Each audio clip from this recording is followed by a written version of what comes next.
Hi, I'm Catherine. And I'm Gail, and we're here today with Dr. Louann Brizendine, MD, who is the Times bestselling author of The Female Brain and the Male Brain. She's the Lynne and Marc Benioff Endowed Chair in Clinical Psychiatry at the University of California, San Francisco, and founder of UCSF's Women's Mood and Hormone Clinic, which she started in 1994. She lives in Sausalito, California, with her husband. And we're excited to be talking with her today about her newest book, The Upgrade: How the Female Brain Gets Stronger and Better in Midlife and Beyond. Dr. Brizendine delivers actionable, science-backed steps for preserving brain health. And she never uses the words perimenopause or menopause in her book with their suggestions of obsolescence. And she illustrates the possibilities of this time of life through intimate stories. So for years, women have been told by society to dread the second half of life, with no support available beyond expensive ointments and procedures promising to reverse the signs of aging. But thanks to Dr. Louann Brizendine, that's all about to change. So Dr. Brizendine, Louann, welcome to Women Over 70, Aging Reimagined. Well, thank you, Gail, and thank you, Catherine, for having me. I can't tell you how delighted I am to be here speaking with the two of you and also with your audience, since your audience is near and dear to my heart. They're the reason I wrote this book. Well, thank you. Thank you for doing so. We have a lot of questions for you, and perhaps you'd like to start by telling us, what does the upgrade actually mean, and why is it a gateway for the best years of our lives? So there are a lot of reasons for that. I decided to call it the upgrade because everybody was just expecting the downgrade, right? The poor women in their 30s and 40s are looking forward and they're thinking, oh gosh, everything after 50, it's all over. Well, I beg to differ, and I changed the names. I don't use the word menopause or perimenopause in the book because, the word menopause and perimenopause are medical terminologies that are, and pharmaceutical industry uses those very narrow definitions. It's a tiny part of what's going on when our ovaries retire and what happens to us hormonally, but it's not the whole woman. All of us know, all of us women who are 70 above, and I'm just about to be with you guys too, it's just so different than that. Things are not over at that time. And it's not like we're just a tiny little slice of a medical definition. Post-menopause, how many have we all been in this group? How many of you go in and your medical chart says, 75-year-old postmenopausal woman, blah, blah, blah. Well, you know what? It's such a, anyway, I feel it's pejorative, and it's not the whole woman approach. And so I wanted to write a book about the whole woman's experience going through the transitions that we all go through and in 50 and above. And remember, once those waves of the hormones up and down, with the menstrual period and then the estrogen going very high right before ovulation, which makes us be flirtier, sway our hips more, raise our voice more, a little bit more. In terms of the pitch of our voice, we're trying to catch the best sperm at that age. We're not trying anymore to catch the best sperm. We're done with that. That's done.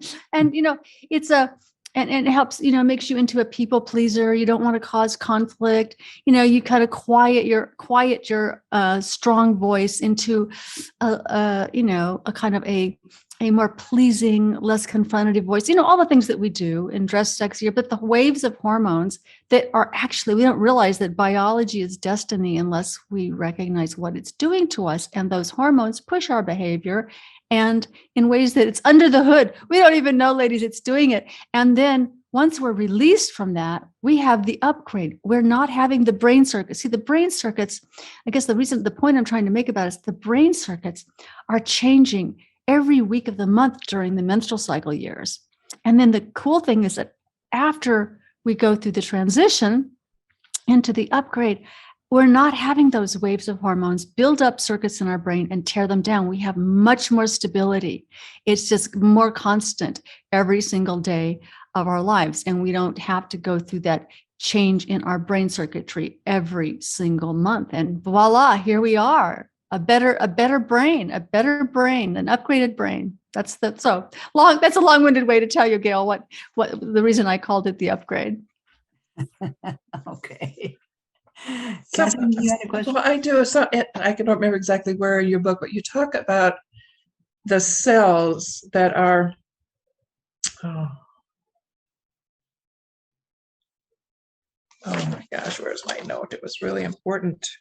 Oh, repairing our brain cells. And so our brains may be more stable now because we don't have that fluctuation of hormones, but there's still activity going on. And Oh my goodness, yes. So if you could talk about that a bit, how do we prevent the decline and how do we, keep those cells activated? Right. So that's what I'd like to talk with you ladies about today is just the how to keep your best brain health, how to keep everything working. So remember, the brain cells are always zing, zing, zing, zing, zing, talking to each other, all day long, all night long, 24/7. That's what brain cells do. And remember this lovely, like 11-pound thing, our head and our brain, the whole thing, the brain is about 3 pounds, but the stuff we're carrying around our neck, our whole head's about 11 pounds. It's like up there and it's just waiting for us to use it. All of the connections in our brains are just waiting to be used. And they, of course, zing, zing all day long when we do things. We go out for our walks, we talk to our friends on the phone, we make our cup of coffee, all of those things we do, our brain is working like mad to do all of those things. So it's not like when we're finished with the hormone fluctuations that anything is finished. It's just that things are much more stable at that point. And we are, the interesting study that some of you may know about was done at Stanford over many, many, many years that looked at different decades of people's lives and how happy they were in their 20s, their 30s, their 40s, their 50s, 60s, 70s, 80s, 90s. And actually, every single decade that they looked at up until the 90s, people actually get happier each decade of their lives. Mm-hmm. Right. You talk about mindset a lot, and you talk about how our brain changes and how that interacts with our brain health. Talk a little bit about the dietary requirements and what is there about that is important to our brain health? Well, so one of the things we need to do is all of the cells in our body, including our brain, all need to have the right nutrients, right? You need the foundation of nutrients on the one hand, and especially for women in our age group, you don't want other medications that are going to be harming to the different brain connections, right? So I talk about a lot of that in the book. So we want the nutrients. We need all of the vitamin B12s and all of the vitamins and all of the things that we can get from. And I suggest, just for the basic thing people need to do is eat a healthy Mediterranean style diet. That basically means you're not eating processed foods, you're not eating junk foods that have like that, all kinds of things that we can't use. You don't want to every single thing in the body, like the pancreas, that makes insulin, and your heart muscle, and the microbiome through your gut, which I talk a lot about the brain. We call it the second brain. The second brain is in our gut, the nutrients and things that we absorb and the things that those healthy bacteria down there make for us. All of those things are getting into our bloodstream and going to the brain. And we need to give it supplies. We need to give the brain the supplies, basically, that it needs every single day by getting those nutrients into our body. And the cognitive function really improves if you're eating the right foods and getting the right nutrients? I think that yes. The bottom line is if you're not eating the right nutrients, the cognitive function can decline, especially things that we've known for many, many years, things like B12 or B1, a lot of the vitamins that if we don't have them, it causes glitches in our brain function in the way the neurons communicate with each other.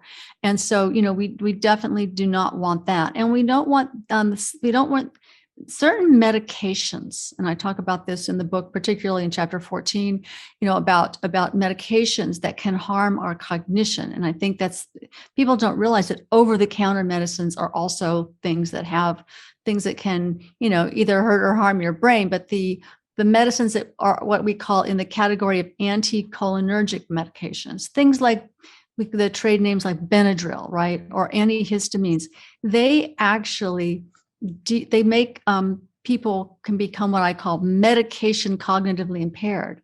So it's a cognitive impairment that comes from a medication that changes your brain function for the worse.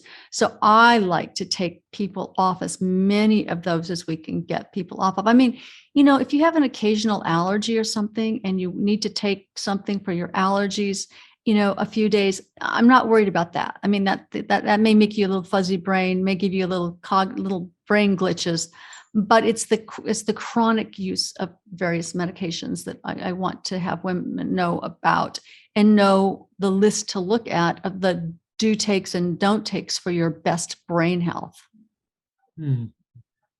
You talk about early in the book, and I think this speaks to women of all ages, but certainly 50 and on probably, about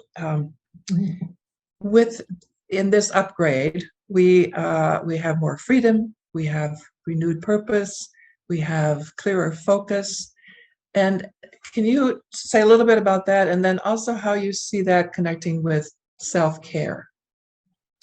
So I think that one of the things that all of us women know is that there are a lot of things that are happening if you think about how between age 50 and 60, so many things change for a lot of women. We stop the waves of hormones, right? And we basically often have the empty nest if we're raising kids. We are doing some kind of maybe transition with our career in some kind of way or another.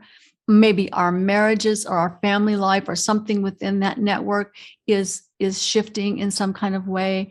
And we are therefore shifting a lot during those years as well. So and maybe tell me a little bit more about where you would like me to go with like how to shape that time. Well, I think the way part about how you talk about self-care in your book is that we've been, most of us, our age group, have been raised to be care for others, and so with this new sense of focus and freedom and more attention to ourselves without being selfish. But we're really interested in how you think about self-care and what messages you really want us to hear about why bingo. That's so important. Thank you, Catherine. So the word, don't all of us women hear that word selfish in that horrible way? So I want to counteract that, because I believe that all the studies show that self-care and being the best that we each can be then makes us more available to be helpful to others. So I think that's the basic principle. We cannot, it's like on an airplane, right? They tell you, put your oxygen mask on yourself first so that you can help others. I think that needs to be your basic principle in the upgrade, because you need to have all of the self-care that you can have so that your brain and body are your best selves to be able to be helpful and loving to others, which is what we like to be. And I really think we should ban the word selfish from our vocabulary at this age. I think the upgrade includes like getting rid of that word that echoes in our ears, because usually when someone calls us selfish, it's because they aren't getting something that they want. Yes. Okay. Yes. So let's be clear. They're not getting something that they want. And so we have to figure out the compromises in our lives that will be workable, so that we women also get the best that we can, so we can put our oxygen masks on first. I'm having turned 80 myself. I'm particularly interested in your discussion of leg strength, in which you say that it correlates directly with healthy brain function. So how did you mean that? Are there specific? There's a lot of studies, of course, there are a lot of studies of cognition in 80-year-old women. This particular one was a big study of cognition in women at 80. And they looked, they tested the cognition of a huge group of women in their 80s. And they discovered, interestingly enough, that the women in the highest category, the top fifth of those women in the highest category, also had the greatest leg strength. Now, I think that's something that if your audience hears nothing else from what I say today, that study should ring in your ears day and night, because that means that there's something about the muscles in your body that are communicating with the brain in a very positive way. And there's more and more and more about that. Just last week in JAMA, they did a huge study of 8,000 or 9,000 people in Canada and found the same kind of thing. The people with the best cognition also had the best muscle strength. So it's very clear that muscles and brain go together. And that's why, I've been doing a little social media lately. It's not my forte, but I've had to learn to do it a little bit with this book. And I put a little bit of a 30-second video on both Instagram and on TikTok. And I said, like, a special tip for you ladies that want to have the best brain health is do 100 butt squeezes a day, because one of the biggest muscles in our body, ladies, is our rear end, and we are often sitting on it. So when you're sitting on it, right now, everybody give it about 10 nice squeezes, or when you're standing brushing your teeth, or you're at the grocery, you're standing in line somewhere, the butt squeezes can really strengthen that muscle, which is directly related to brain health. And we know that it has to do with things that the muscles release into the bloodstream when they're being squeezed or when they're being strengthened. Release it into the bloodstream and it goes to the brain, communicating with the brain in all kinds of ways. So this is another big pitch, of course, for all of us to keep those muscles as strong as possible. B12 is important, nutrition is important, but this one, ladies, actually may even trump that. I just heard on NPR that if you can stand on one leg for 10 seconds, you are indicating a longer life than if you can't do that. Yes. Now, I don't know whether Catherine's gotten to that part in the book yet, but I talk a lot in the book about a lot of the muscle strength thing. But in particular, I talk about an area of the brain called the cerebellum. And it's kind of if you touch the back of your neck, just hit the back of the lower part of your skull, that place when they massage you that they kind of push that feels so good. So right inside there are two little lobes called the cerebellum. They kind of look like two big testicles hanging at the base of your brain, when you look at the actual brain. So they're there, and they haven't been studied very much because they're so low down. So when they do the brain scans, they usually are doing stuff above that area. Now they've started to look at what that area does. And the standing on one leg that you talk about, Gail, that standing on one leg for 10 seconds stimulates the cerebellum immensely. What the cerebellum does, remember, the cerebellum, we used to call it the sports brain. It's the thing that helps you like put the basket in the hoop, and you do, it's eye-hand coordination and being balanced. It used to be called just the balance part of the brain. So that standing on one leg thing that you can do, that's a great thing to do, by the way, while you're standing at the counter, brushing your teeth or doing your coffee in the morning. Just count to 10, stand on one leg and count to 10. It will stimulate your cerebellum, which then actually, it's the editor of a lot of the rest of your brain, the way you think, the way you feel. It does. We're discovering that it actually is one of the editors of the rest of your brain, about your feeling tone, your emotions. It has a lot to do with your emotional stability. So stand on one leg for emotional stability, ladies. Stand on one leg. Do your mindfulness meditation too, but then get up and stand on your one leg. I think the combination, actually, now that I'm thinking, I'm saying that, the combination of that, of mindfulness and yoga may become more and more what we are all ending up doing for our brain health. Okay. Well, there were other areas that you talked about in your book, and sleep is one of them. So I'd like to hear more. Oh, yeah. So I have special training in sleep from when I was training at Harvard. I had a couple of very early sleep researchers that I trained specially with in sleep disorders and sleep problems, and so sleep has been near and dear to my heart for, of course, decades and decades. And the cool thing that we've now learned This is, if you don't learn anything else from this, also learn this. Besides squeezing your butt and standing on one leg, this bit about sleep that I'm going to tell you is also like really key to your brain health, which is when you sleep, the brain cells kind of shrink back from each other. Usually they're connecting all day long, they're chatting away, they're overlapping, and then at night they kind of shrink back down away from each other, opening up a little space in between them, kind of like a little tiny stream or river can go through it, which is where the brain hoses out, it flushes out all the garbage that's collected during the day. So if you don't get good sleep, you're not going to flush out all the garbage every night for cleaning out your brain. You're not going to wake up with a fresh brain unless you sleep. So ladies, pay attention to sleep. That is not, get rid of that laziness word. I'm too lazy. I just want to sleep. You need sleep. And I think as we age, the sleep comes in different packs. Sometimes as we get older, sometimes you can sleep for 3.5. The cycles of sleep are about 3.5 hours. You need like about 3.5 hour cycles per night at least to get the good sleep. And lots of people, as we get older, wake up in the middle of the night for a little bit of time. I have some girlfriends who will wake up. Sometimes they're used to waking up for maybe an hour and they maybe read or get up and do so. But it doesn't matter. It doesn't matter what happens in the middle of the night.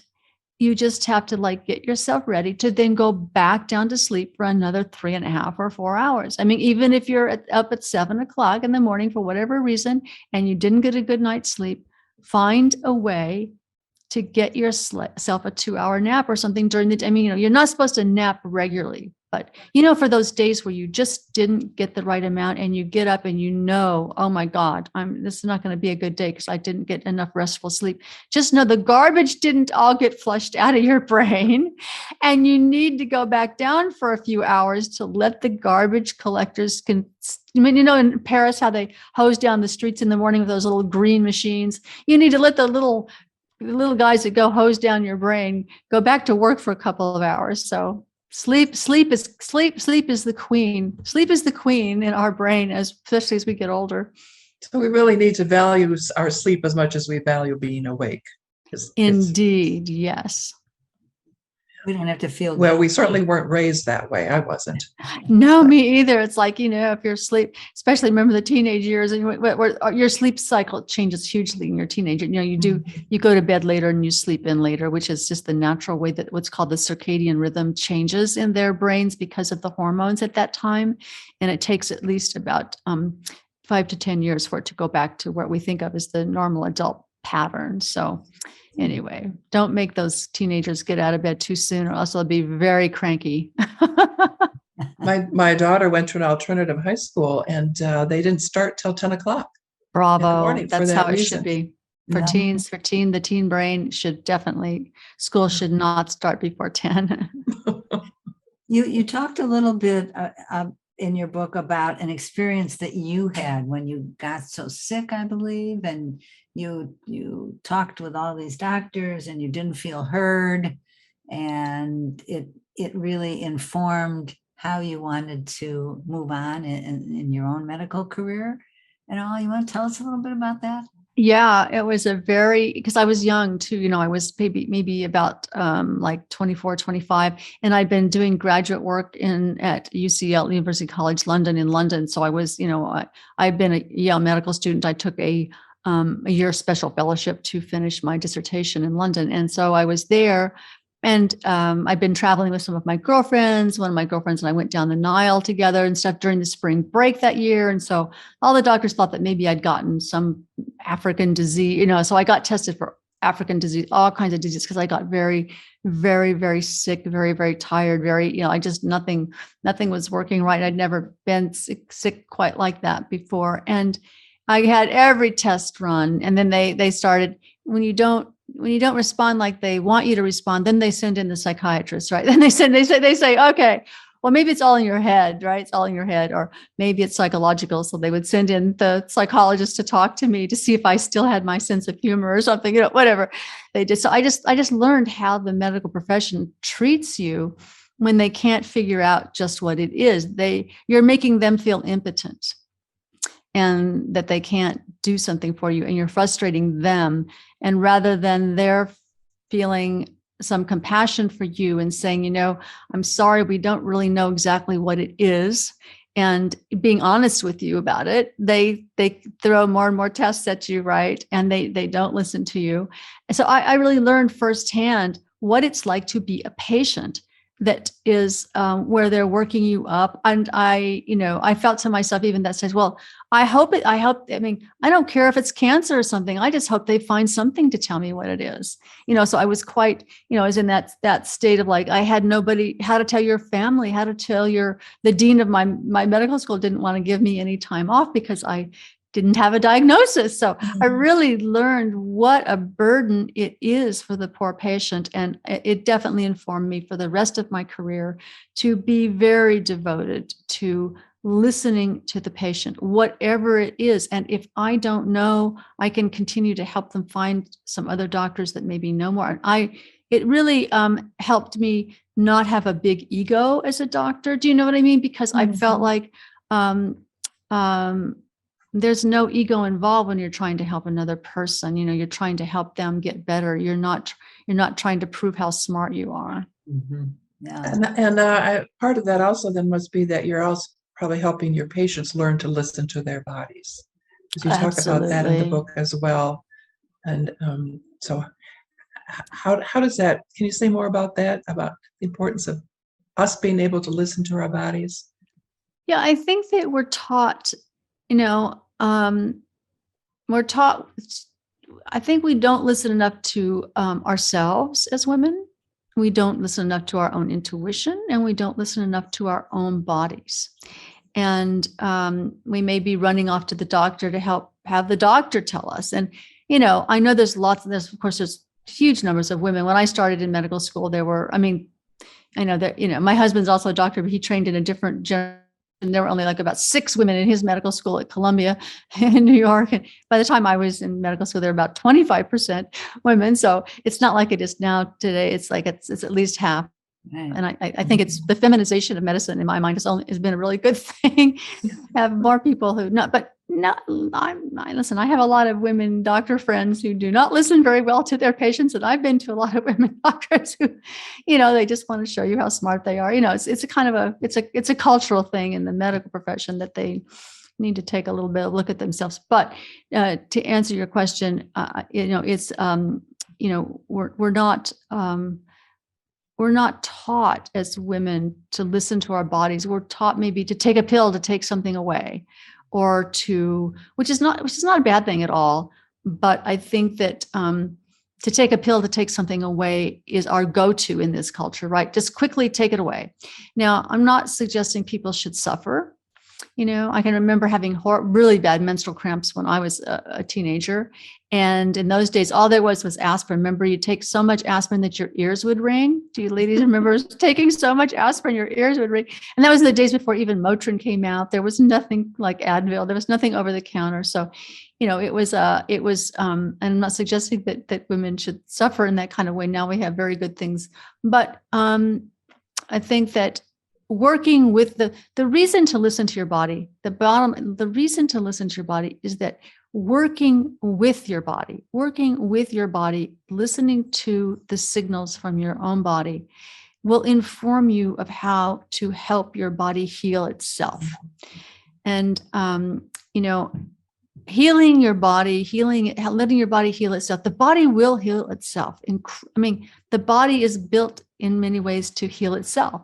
And even, cancer treatments and things that people have, the body, all of those have to work with the body to heal itself. And once the cancer is killed off, your body needs to go back to actually finish healing itself over the next few years. And, all of us have had friends or personal experiences with cancer and watched people just in, a few years get very much better. But a lot of it comes from like honoring your body's signals, signaling your brain to tell you what's wrong and what it needs. So I just encourage women to do that. I don't want to discourage people from going to doctors or getting medical care. It's just that listen to your body first, write things down, write everything down before you walk into the doctor's office. I can't tell you, I do that even myself, because you cannot just go in there. Your mind may go blank once you get in there. There's so much activity, and in the doctor's office or whatever test you're going through, really write things down. And I really believe that women should take an advocate with them. I know it's been almost impossible during COVID to do that, which I think has really been very harmful to many of us, not to be able to go to the doctor with another person. But I encourage women to go with their friend, go with their daughter, go with their husband, go with their, go with somebody maybe who's been through a similar thing. It just, what it does, if nothing else, is it calms you down. It calms you down enough to like focus on why you're there and to put words to what your body's telling you. As we, the time goes so fast, and it's been so interesting, but as we start to close, how do you see the second half of life? And what are some of the positives that you see, that you feel is why this is an upgrade to be in the second half of your life? Oh, Gail, that's a wonderful question. I mean, enthusiasm for taking on new projects and having new purpose. I mean, it doesn't just mean like you're gonna go join the Peace Corps and go to Rwanda. I mean, it's not that. You might do that though. You might decide to do that. Mm-hmm. Be bold and enthusiastic about the second half, because you have so many choices that you're going to make. You're finished with the baby child rearing stage of life. And, it's just, there is an opening. It's like a dance card. All of a sudden your dance card's got 5 or 6 extra slots on it, and you get to choose what you put in there. And, you can always think of the reasons why not. Well, I can't do this because of this, or I have my cat or my dog, or my kids need to see me, and my grandkids need it. Okay, well, fine. It's not that you're not going to, do things with them, but look at the slots in your dance card that are full. Like this afternoon, I'm going over to a lady's house who's in her 80s, and she's an artist. She paints, and I'm going to go. I went back to painting a few years ago, and I want to go back again. So I'm going to go visit her, and I'm going to go get inspired to do a new painting project, so just whatever it is, I met her she was sitting in the hairdresser. She was sitting at the hairdresser in the seat right next to me last week. So, it takes a little, how it is this take, for me, it takes a little openness. You have a little bit of extra time. Just, grab the brass ring. You do not know where something might lead you, Gail, right? So just be enthusiastic about taking on new projects or looking at new things that you don't know what you may end up doing, but just the spark.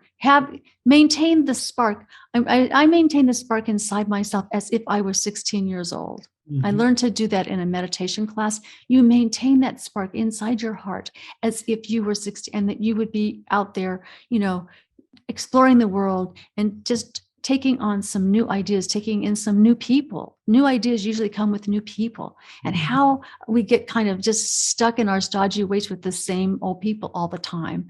Try just to step out once a month to have a lunch with somebody different, or go do something different. So it's that kind of enthusiasm for just, the sweet spot of who we are. Don't give up. Never give up.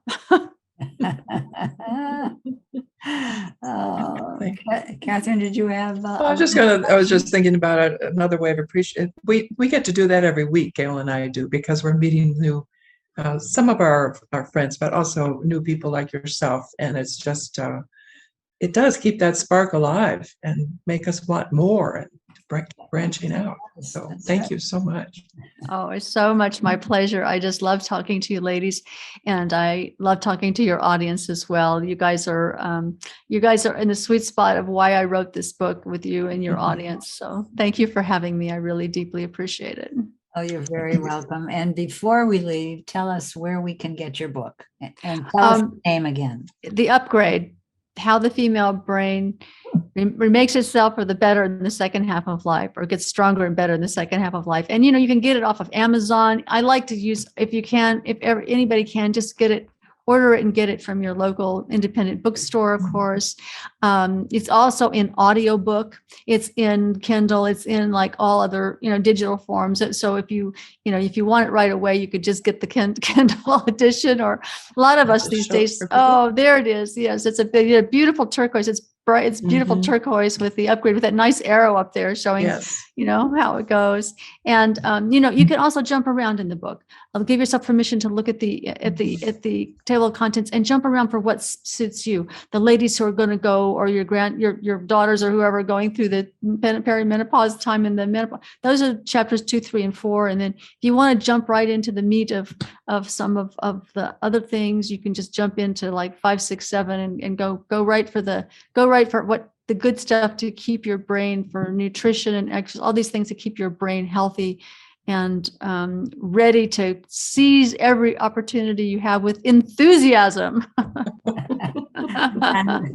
that note, enthusiasm is our word of the day. Thank you so much, Louann. We really appreciate your being here.